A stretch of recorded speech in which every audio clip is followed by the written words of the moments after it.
me. Okay, good. Let me introduce Michael Grenier. He is a City of Winkler Councillor, and also he is a Regional Connections board member. Michael, can you add something? Can you introduce yourself? Sure. Thank you, Valeria. And Steve and everybody for inviting me tonight.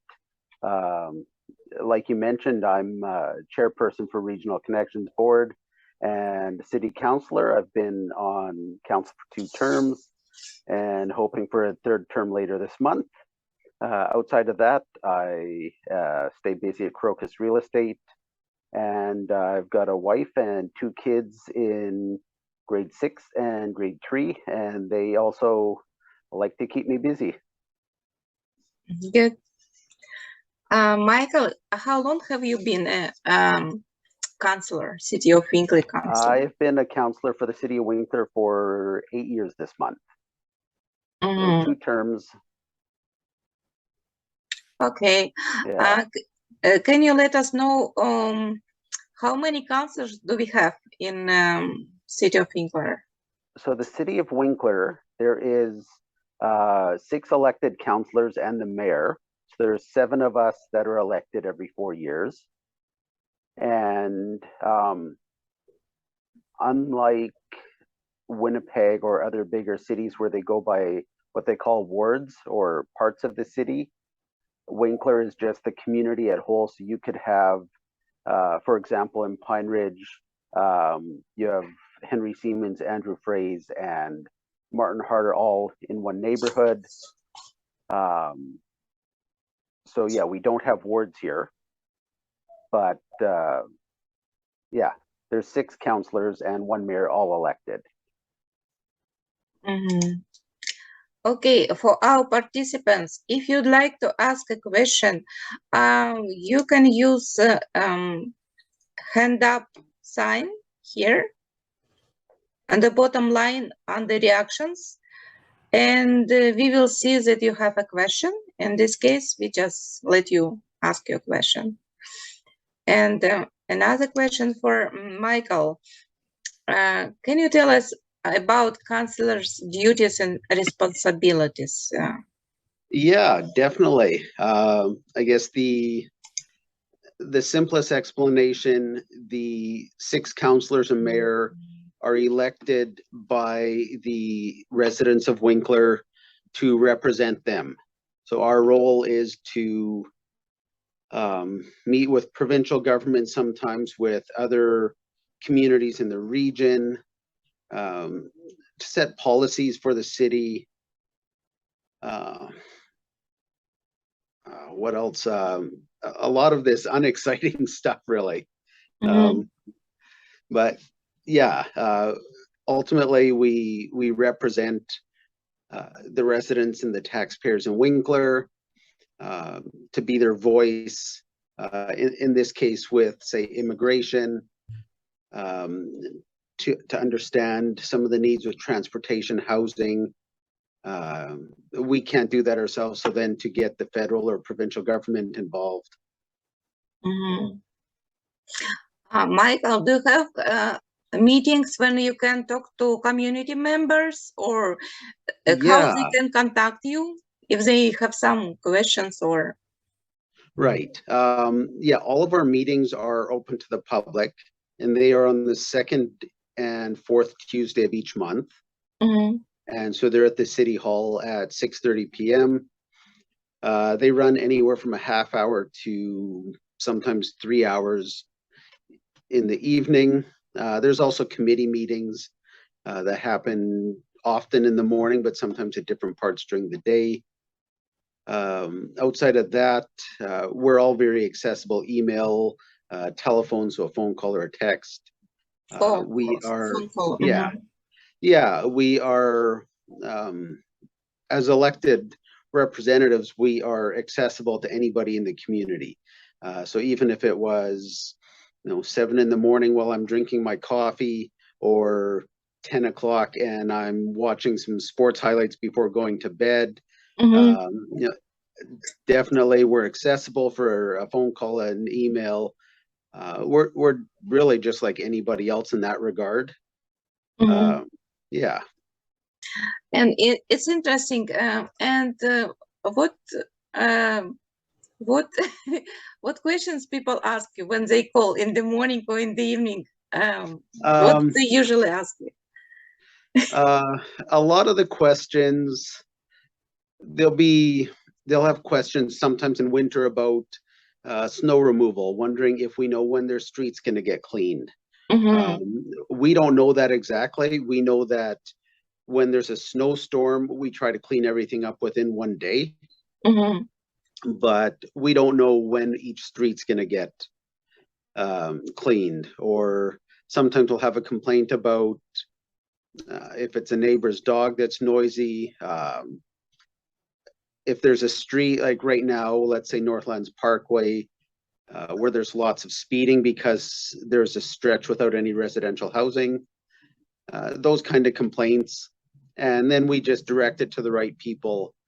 So the police may have a bigger presence. If it's a noisy dog, they may just ask the owner to be a little bit more responsible Mhm. and take care of their dog. The questions really are, a lot of it's just day-to-day stuff. Yeah, sometimes it's, why is my tax bill the way it is? Mhm. Where can I pay my water bill? Wow. Yeah, and right now one of the common ones is they just want to know where can they go vote and on what day. Mhm. Oh, it's good questions. Maybe you just let us know who can vote on October 26th and where to go for voting. Okay, so the election is at the Meridian Exhibition Center. I believe it is going to be in the area where the soccer field is right now. Mm-hmm.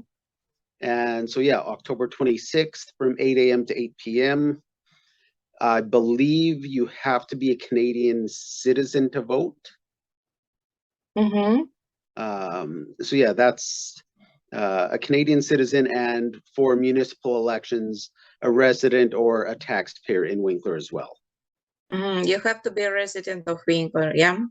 Mm-hmm. Right, yeah. If you are from Morden, you would vote in their municipal election. If you lived in, say, Schonsenfeld, you could vote in the RM election for Stanley.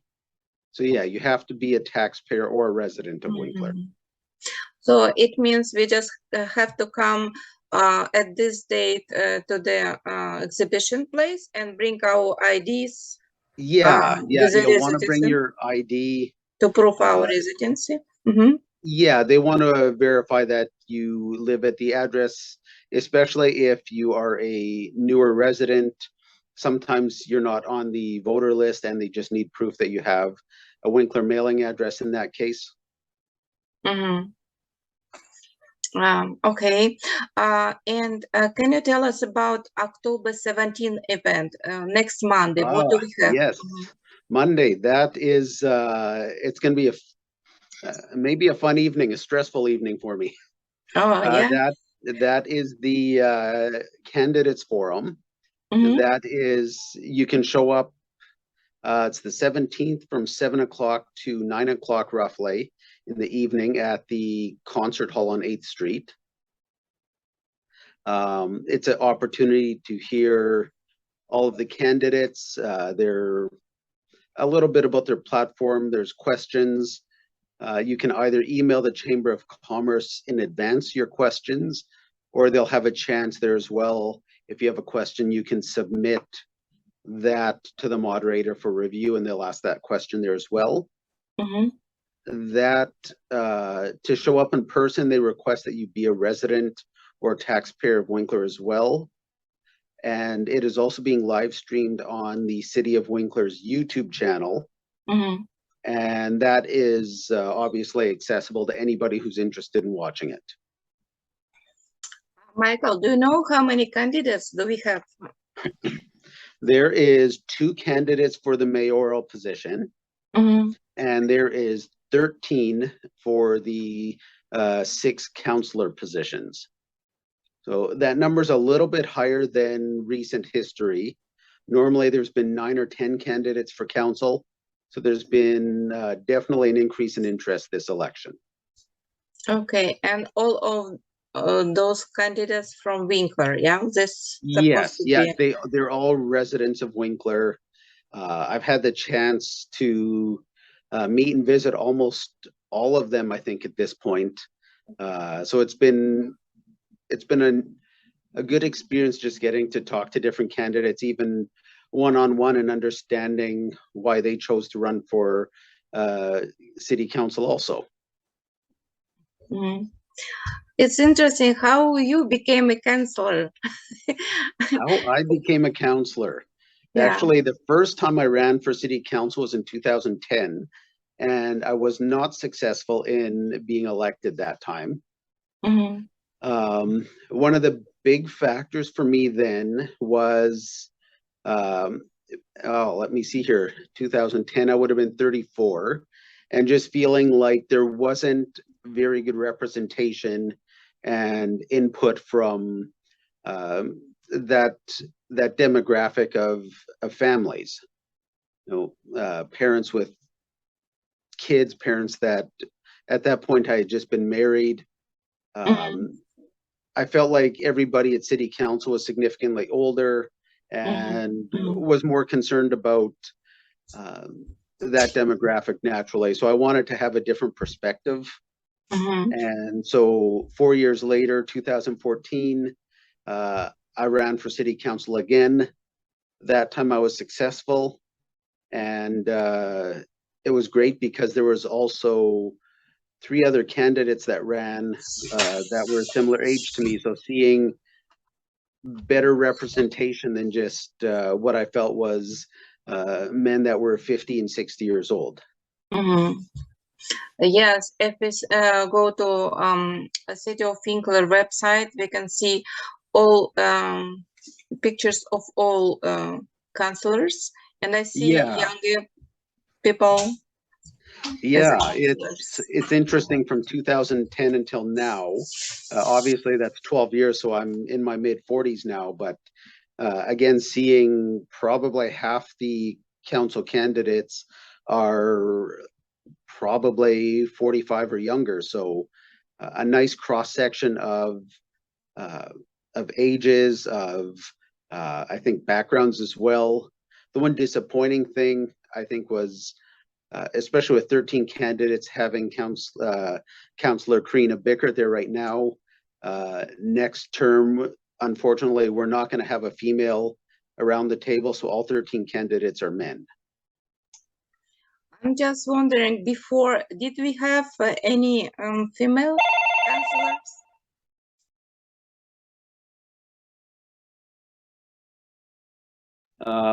Yeah, so Karina Bickert has been a city councillor the past 4 years. The only other councillor I recall that was female, I think, was in the 1990s, and that was, I believe it was Grace Schellenberg. No, sorry, I have the name wrong. There was, sorry, I am forgetting her name now. That's terrible of me. But yeah, in the 1990s, there was a lady that was on city council, I believe, for 3 terms. We can ask our participants, Yulia, Aliona, and Hamed, do you have any questions? You have a chance to ask city council any questions right now. Yeah, thank you, Ms. Valeria. I am happy to be in the Winkler Council meeting. Just I have one question. I don't know exactly it is belong to the Michael or not, but do you have any plan for public transportation, like when connected to Winkler to the Carman, to Morden or Altona or Winnipeg? Thank you. There is, that is an excellent question. It is one that has been asked a few times. So thank you for that. Definitely, this is a discussion that's been going on for probably 15 or more years. There is constant conversations. We're still working on trying to figure out what the best form of public transportation is, primarily within Winkler, and then connecting to the hospital and Morden as well. I know right now there's rideshare options, but from people I've talked to, sometimes it's cost prohibitive. Paying, say, $10 to go shopping and get brought home, or $20, I'm told, to get a ride to the hospital and back home. So the city is, we've talked to the businesses as well, trying to understand their shift rotation. So if we have transit, that the workers can get to work on time without having long waits outside, especially in winter. I hope that answers some of it. Short version, yes, we definitely are working on public transport and figuring out what the best option is for the city. I don't know when that will actually become fruitful, though, at this time. Thank you. Thank you. And Michael, do any council has his own area of questions in a like, sorry, like expertise? Yes, yes. Oh, yeah, and that's the nice thing as well. If I look at the council table right now, we have very different backgrounds. We have a couple of them that operate their own businesses. We've got one that's he's an engineer. We've got one that's got a background in marketing, one that's got a background in teaching and carpentry, myself as a realtor, and past background in finance and accounting as well. So there's definitely, we don't have an expertise, say, at the council level, but we all bring different skills that makes that, I think, a really good team. Good. Can I ask something, Michael? For sure. Yeah. It's like, as you've been aware, that now the demographic population has been changing in the Winkler region. We are having lots of diverse population over here, which is a mix of all, like most of the Asian country and from Russia, Ukraine, and all those places. So what my question, like being a first point of contact as a settlement worker, I have many clients who have different needs, which is like, as Hamid said, transportation. Yeah, of course, that's the main issue. And I'm involved with PV Lip, Elaine, and we are just working towards it. But the other main problem is like lack of religious places for non-Christians. At least, like it's like being a smaller community. Let's say, like I was in touch with Zahiri as well, Shoppers Drug Mart owner, and he's Muslim. I'm Hindu, and we have different, like Punjabis and all, who are non-Christians. And maybe there are some other communities which I'm not aware of right now, but it is somewhere 300 to 500 people living in Winkler area. And what happens, like it would be great, like when we plan some public places like arena or this type of places, it would be good, like if those needs are taken care of, a small room or a place where where people can share that place for a religious like a prayer meeting or something, which should not cost them anything. Because being a smaller community, it is always like funding is a very big issue for us. So that one is, it's definitely a challenge. Partly just the separation of, I guess, the direct separation from kind of church and state, separating government and religion. I know you mentioned Zahid, I believe it's on 4th Street. They've got their mosque, there's some prayer space. We've had requests from others, and I know space is always at a premium. Yeah, so I don't know what the solution is there.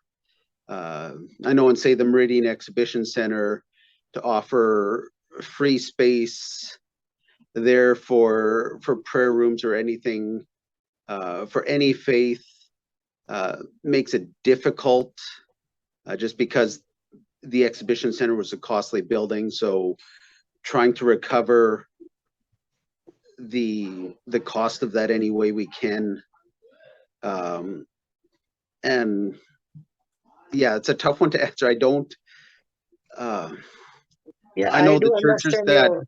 yeah, the churches that are around have all at some of them have started in basements and have grown to the point where they either share a space or they've bought their own space.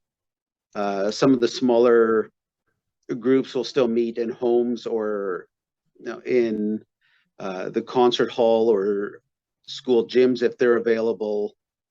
But again, they all, as far as I know, unless it's somebody's home, I think they all come with a price. Yeah, that's right. And But yeah, which makes it difficult. I understand that. I totally agree with you. Like being for some religious activity, there is some issues which comes with it. But only thing is like now the demographic has been changing. We are having more diverse population here. So in future, if the city keeps that in mind, like it's not now 1990 where only one set of Right. people used to migrate here. As you being a realtor, most of the people are buying house. They want to make Winkler as home. And my main point of worry is like looking at the clients who's coming to me for settlement, and they share the experience because they trust us being a first point of contact. Transportation and children's education is also their priority, just to retain those population within Winkler. Yeah. We don't want them to move away to Winnipeg or Alberta or anywhere. Right. So these are the main thing, like transportation. Yeah, I know it's difficult for within the city, but because most of the people, their children are studied in university. So if Right. they are studying in university, if there is a shared transport like once a week or once bi-weekly from university to any center point, which can be used by a modern Winkler and Altona and every one of us, they're ready to share the cost also, because sometimes ride share is not working well. Right. So these are some of the points. Like it's very difficult for the children to live in Winnipeg, and then they're spending another $10,000 to $15,000 a year on there, plus the education fee, and plus they paying their mortgages and everything here. Yeah. So the life becomes a bit difficult. Yeah, I actually, so you talked about the kids having to move to Winnipeg or other bigger centers for education. I actually just did a short video this afternoon about that. And one of the things that I've become very aware of, my kids, again, they're only 11 and 8, but the disadvantage that we have being rural, where if we want to pursue any post-secondary education, a university degree, a college trade, it involves moving to a city.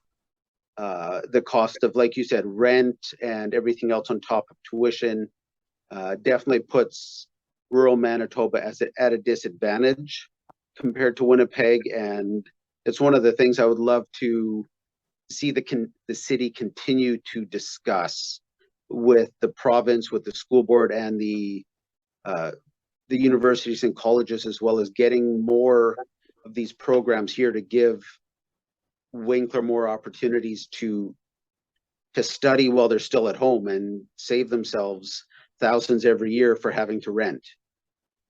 Yeah, so these are the main issues which I thought it would be great, like if you keep it in your mind, and when you have your council meeting or something, because unfortunately, like most of the immigrants, they are still permanent residents and they don't have right to vote, or they don't have right to share their ideas, or take part in like contest in elections and everything. Right. Yeah. But so their voice is not reaching.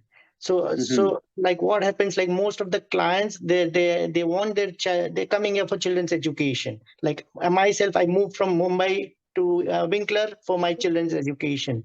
So I want my children to study ahead, and they go to bigger cities, and then I may have to move there as well. So it doesn't work, and we are not retaining the the people over here.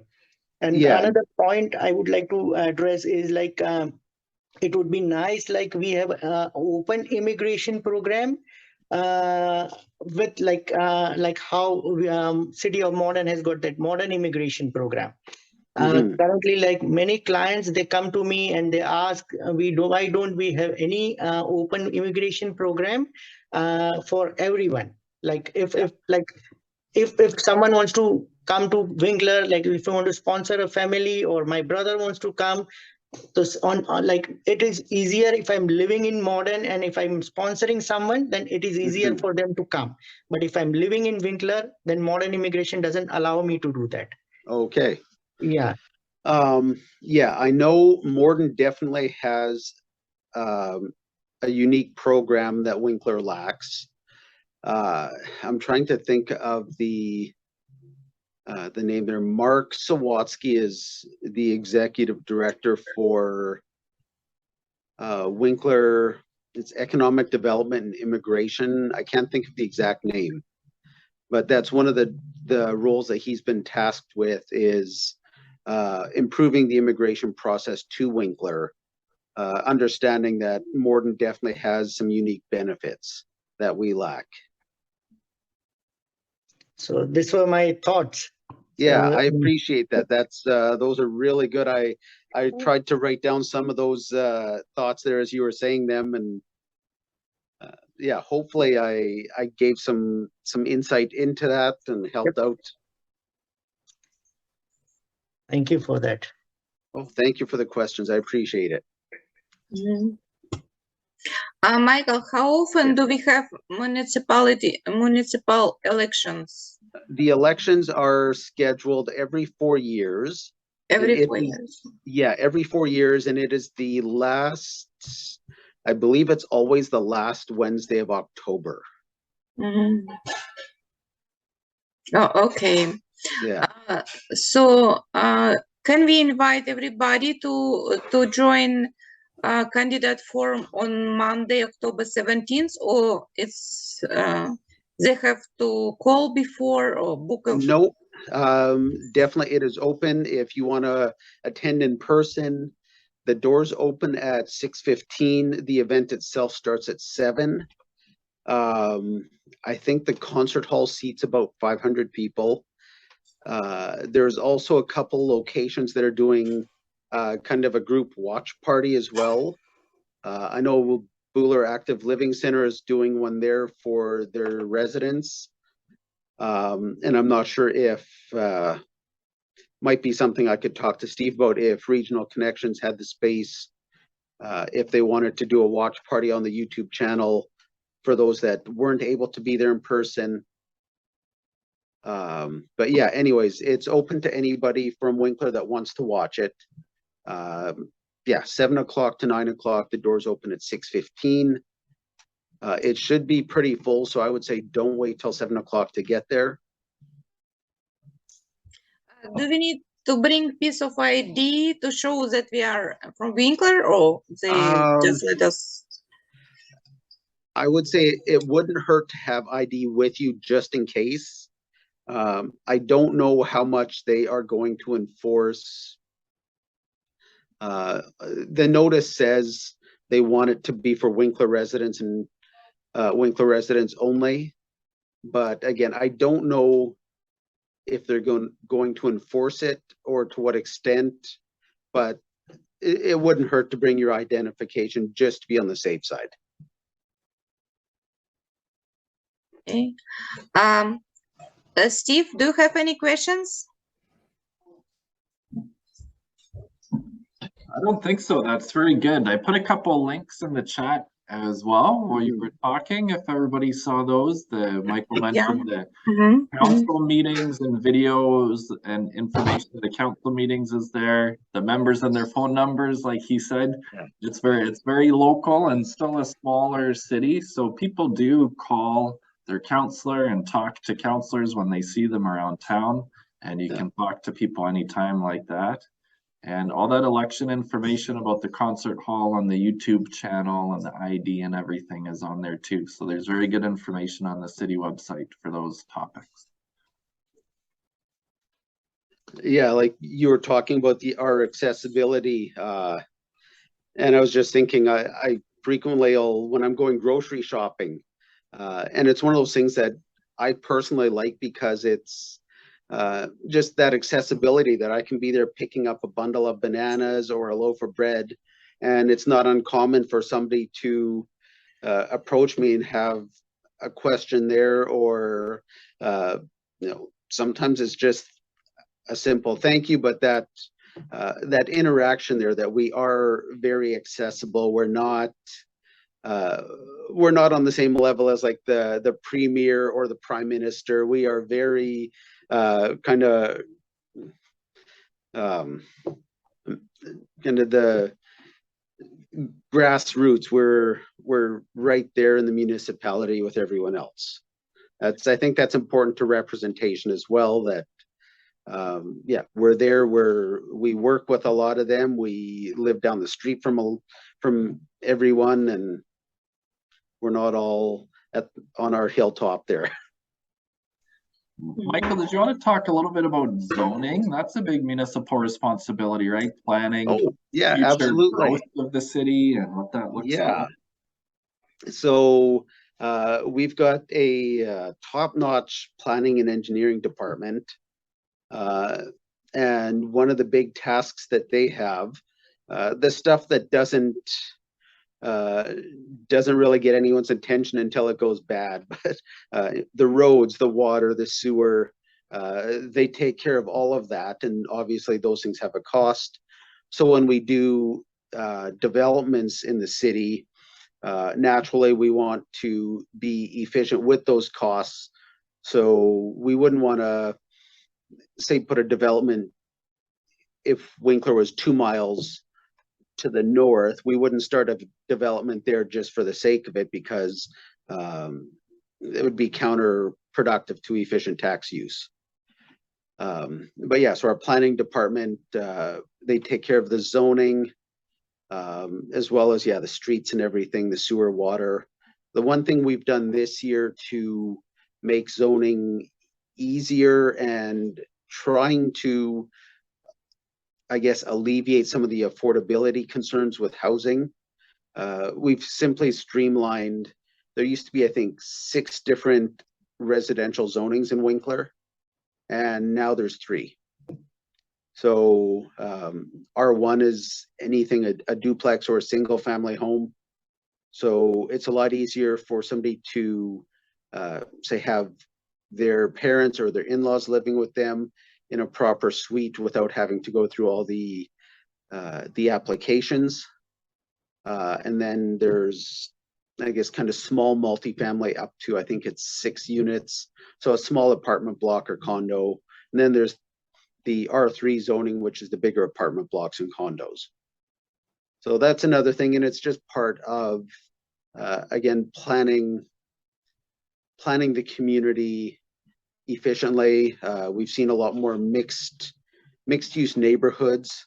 Like if we look at, let's say a neighborhood like Parkland, it's almost exclusively single family homes. You go to Pine Ridge or North Point, Gemstone, even Maverick and Cambridge there north of Walmart, you see a lot of mixed use. You see some townhomes, some single family, some apartment blocks, all just leads to a more inclusive community. There's pride in every neighborhood that way. And again, just really maximizes the effectiveness of the tax dollars when we're planning and building. Michael, do you know anything about this water tank repair? Will it be done? The update we got, hopefully everything will be ready and repaired and the water will be tested this weekend. Again, our team at the water plant, our engineering department, phenomenal at their jobs. There was, I think, a crack in the bottom of one of the water tanks that needed repairs, because like any crack, you're losing water, and if the crack gets bigger, we could have really just catastrophic consequences with our drinking water. And we don't want that. So they caught this crack very early, and we're very proactive in securing water so we don't have to boil water this week, as long as we're being conscientious with our use. And yeah, just their proactive approach made this really easy for us to do this with minimal discomfort for the city.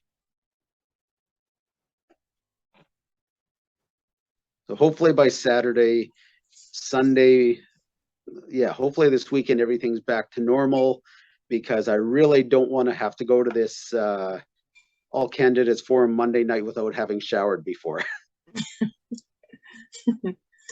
Yes, and for our participants, if you need more information about any news, what's going on in Winkler, you just need to go to City of Winkler website. Yeah. A lot of information about everything. So. Yeah, the city website has all the information. I know some of it is a little difficult to navigate sometimes, I find, even for myself. I had to spend a few minutes finding all the candidate information this morning. And there too, Steve has my contact information. I've got no issues if somebody wanted to ask questions directly at a later date. If they can't find it online, give me a call, text, or email, and I can help out as well. But yeah, the city should have everything on there that you need, from waste and recycling schedules to, yeah, when the water bills are due. Okay, if no questions, maybe we can say thank you and let Michael go.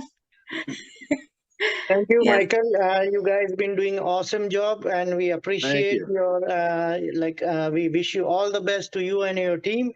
Thank you. We want you back. Yeah, thank you. I sincerely appreciate you giving me this opportunity to speak to you today. The questions have been great. One of these days, if you have time, Rajesh, I would love to grab a coffee and talk about some of these things like transportation and post-secondary schooling, things like that, and see what we can do to move that. Definitely. Yeah, make that happen sooner than later. Yeah. Okay, thank you very much, Michael. Valeria, thank you for the invitation as well. And have a good evening, everybody. Thank you. You have a good night as well. Bye. Bye. Thank you. Bye.